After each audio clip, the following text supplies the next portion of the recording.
Oke teman-teman, balik lagi di channel cerita saham. Jadi kali ini gue mau cerita trading gue di saham IPCM.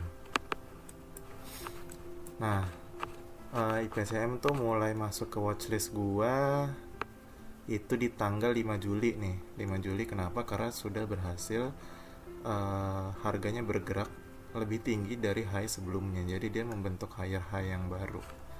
Kalau misalkan kita bisa bikin pergerakan sahamnya gini, dia membentuk high lalu turun lagi, low-nya pun ternyata sudah membentuk higher low atau low yang lebih tinggi dari low sebelumnya ya. Ini udah indikasi nih teman-teman, indikasi bahwa sahamnya akan bergerak menjadi uptrend lagi gitu. Dan dikonfirmasi di tanggal 5 Juli, kita sahamnya sampai 5 Juli aja ya, pergerakannya sampai 5 Juli. Nah ini udah berhasil breakout dari pergerakan high sebelumnya gitu. Ini kita hapus. Nah, jadi di tanggal 5 Juli ini dia sudah terkonfirm trennya yang tadinya downtrend menjadi uptrend. Nah, ini kalau misalkan bisa kita tarik garis juga ya untuk tren downtrend yang sebelumnya, dan ternyata memang di tanggal 2 Juli bahkan 2 Juli dia sudah breakout resistance dari tren yang sebelumnya ada di saham IPCM ini. Kemudian di tanggal 5 Juli saya butuh konfirmasi lagi di mana saham ini bergerak membentuk high yang lebih tinggi dari high sebelumnya. Jadi bisa dikatakan di 5 Juli ini sahamnya udah bergerak di uptrend. Which is karena sudah bergerak di uptrend, maka saham ini menjadi cukup menarik untuk kita entry dan exit sehingga mendapatkan profit dari saham IPCM ini gitu. Nah kalau misalkan kita coba melihat ya dari historicalnya itu ada garis support, mungkin ya support di sini, sekitar di sini ya. Tuh ada rejection di sini juga ada rejection, dan ada rejection juga sebagai support di sini. Nah sehingga dan ini di tanggal 6 Juli dia ternyata sudah breakout dari level 328 ya, kalau misalkan nih kita bisa lihat dari level 328 ini gitu. Jadi malah ke level support yang berikutnya gitu. Awalnya rencana saya saat dia breakout, saya mau ambil di level sekitar support, new supportnya ya, baru kemudian taking profit saat sahamnya kembali naik gitu. Jadi di level sekitar 308. Namun ternyata di 6 Juli dia pergerakan harga sahamnya naik lagi sehingga yang menjadi new supportnya itu di level 326. Maka kita bisa entry di sekitar beberapa tick di atas supportnya. Syukur-syukur bisa entry di level supportnya gitu. Nah supportnya udah kita identifikasi, selanjutnya di manakah level resistance-nya. Kalau misalkan kita lihat dari historicalnya, sekali lagi saya melihat historical, mungkin kita bisa garis di sini karena di sini juga terdapat rejection. Nah di sini juga terdapat rejection. Nah ada 2 kali rejection ya, berarti ini adalah level resistance terdekatnya. Sehingga kemarin itu saya entry di saham IPCM ini tanggal 8 Juli itu saya buy di angka 334. 8 Juli saya buy di angka 334 dengan target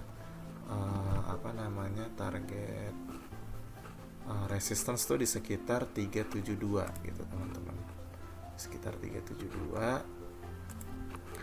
Dan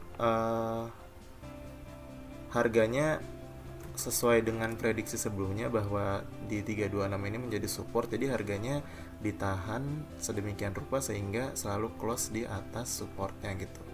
Nah ini proses istilahnya pergerakan harga saham setelah menembus resistance sebelumnya dan dijaga di atas resistance yang sebelumnya ditembus, atau bisa kita sebut dengan new support gitu ya. Itu indikasi bagus bahwa sahamnya akan bergerak uptrend lagi gitu. Jadi mungkin biar teman-teman nggak bingung, ini resist sebelumnya, resist 0 ya kita. Nah garis ini tuh resist 0. Nah saat dia breakout di tanggal 6 Juli, dia ini tuh menjadi new supportnya, support 0 ya. Nah dia tuh menjadi new supportnya gitu. Nah pergerakan harga saham di sini itu closing price-nya selalu di atas new supportnya. Itu menandakan bahwa saham ini kedepannya akan cenderung bergerak uptrend gitu, karena dia saat sahamnya udah jebol resist, saat dia mau turun lagi ke sini ada rejection nih. Jadi beberapa hari dia bergerak di sekitar harga supportnya, tapi tetap dijaga closing di atas garis new support untuk kemudian dia naik lagi gitu. Kurang lebih gitu ilustrasinya. Jadi di 8 Juli saya buy di 334, lalu resistance terdekat di 372.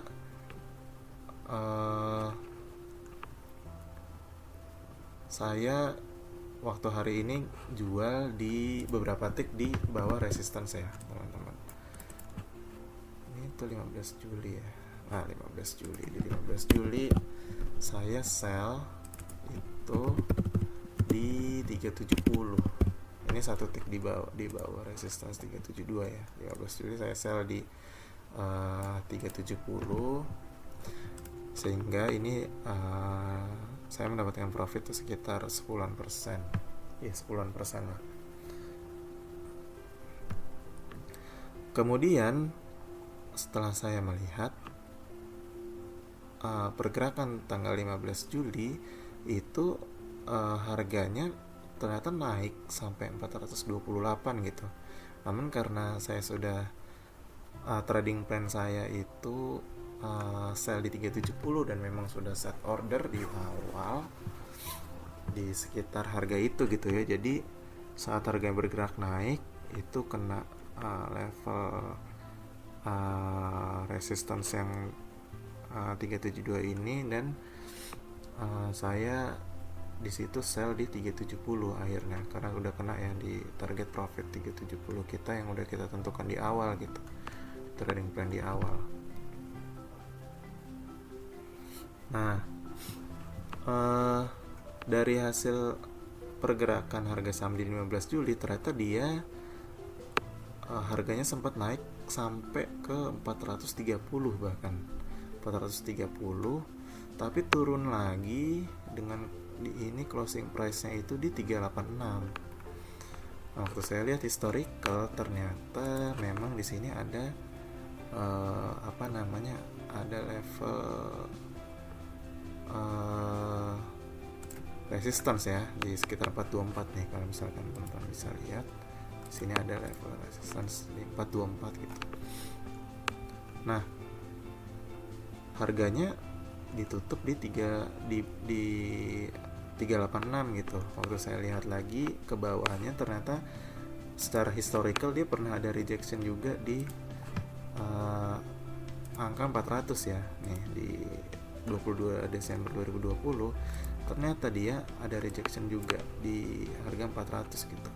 Jadi ini kemarin sempat nge-breakout dua level resistance, ternyata ada rejection lagi sampai dia turun ke resistance terdekatnya dia, berarti yang di 400. Nah, harganya tapi ini di maintain di atas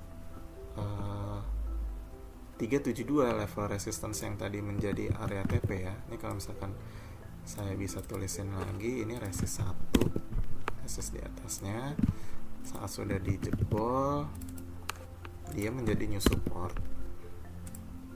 Nah, seperti yang tadi udah saya bilang, saat resistnya berhasil di breakout, dia menjadi new support. Dan kalau harganya di maintain di atas new supportnya, maka kedepannya itu harganya akan cenderung untuk lanjut uptrend lagi gitu. Jadi di tanggal 16 Juli ternyata harganya bergerak turun ke bawah lagi, ke bawahnya supportnya. Nah, di sini saya lihat kondisi market. Ternyata dia ada rejection juga, sehingga harganya tidak bisa bergerak turun. Dia rejection, ditarik lagi harganya ke atas, sehingga di sini bisa jadi satu kesempatan ya, peluang untuk kita entry lagi gitu, karena dia harganya dijaga di atas new supportnya. Nah, di 16 Juli ini saya itu entry di 378. Saya tuh entry di 378. 378 tuh sekitar di sini ya, beberapa tick di atas new supportnya. Sorry, ini bukan sell ya, ini buy. Sampai 378. Dan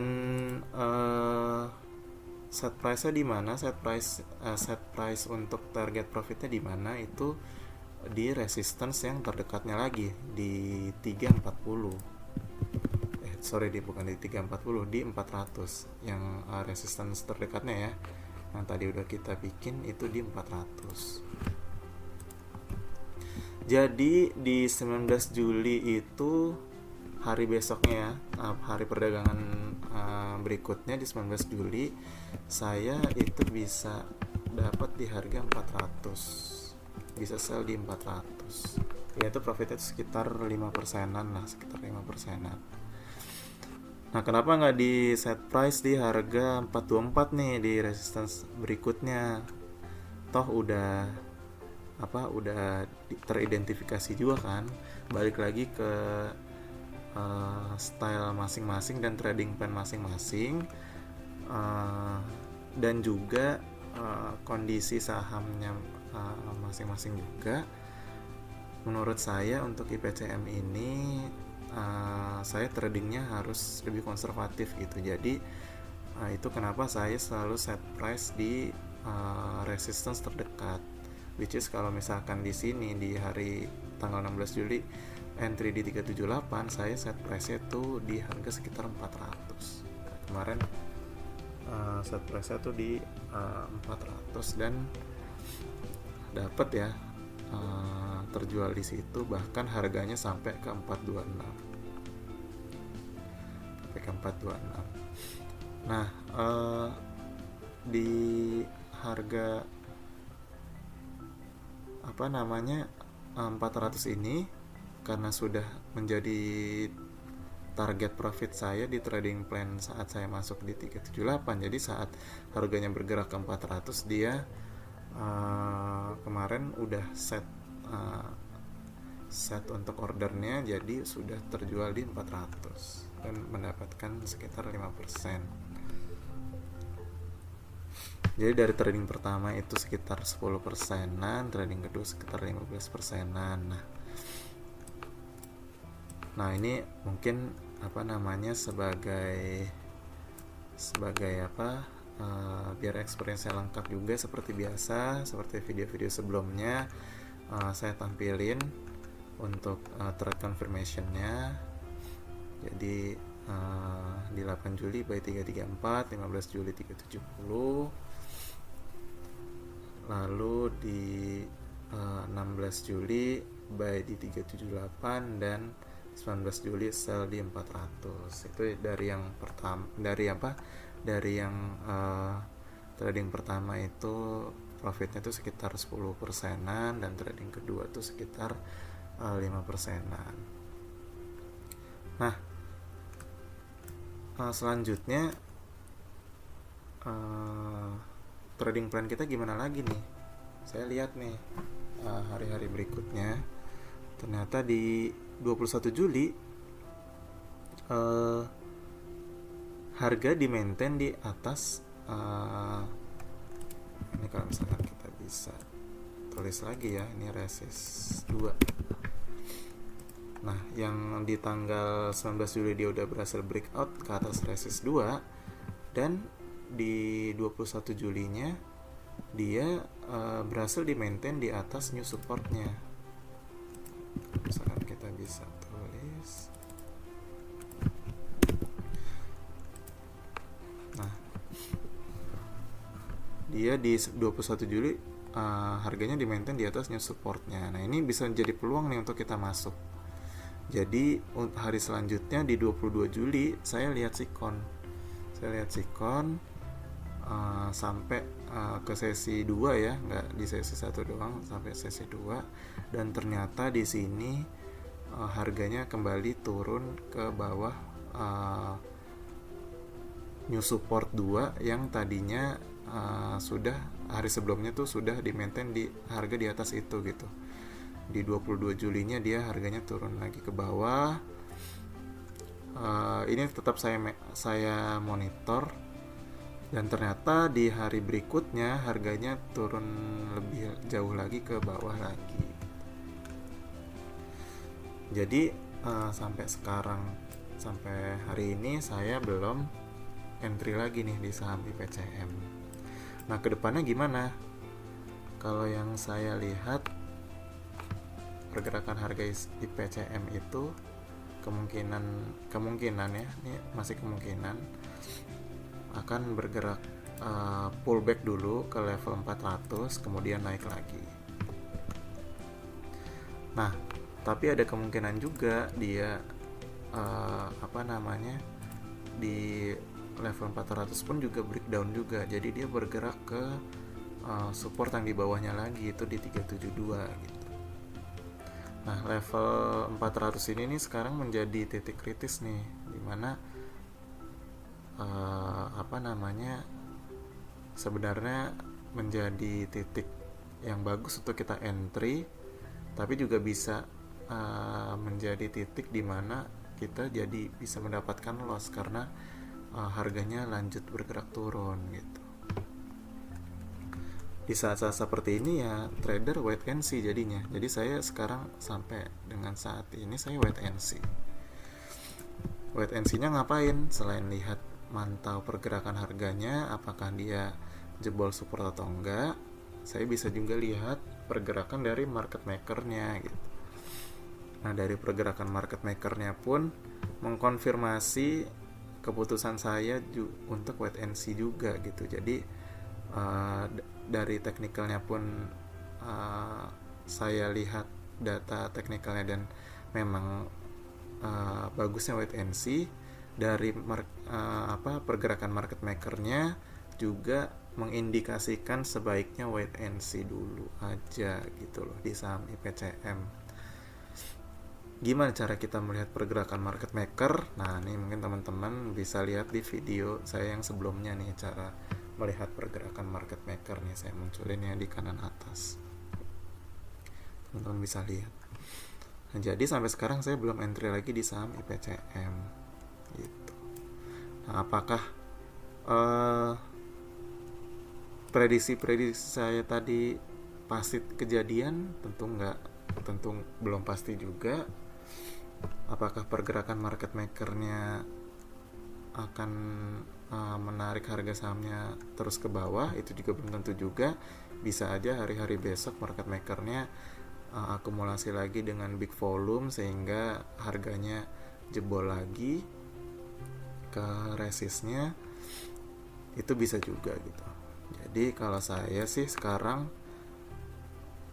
menurut saya, ini disclaimer on ya, teman-teman analisa sendiri. Tapi kalau menurut saya, idealnya adalah kita entry di saat sudah jebol resist 2, kemudian pullback. Nah, saat pullback ini kita bisa entry, kemudian set profit di harga yang lebih atas lagi gitu. Kita cari lagi nanti resistance selanjutnya, atau kita tunggu harganya turun sampai ke level support yang 372, baru kita buy di sini untuk nanti dia apakah naik lagi atau turun. Tapi at least kalau misalkan kita buy di 372, di sekitar 372 itu sudah menurunkan resiko penurunan dari dibandingkan kalau misalkan kita buy di sekitar harga 400-an gitu.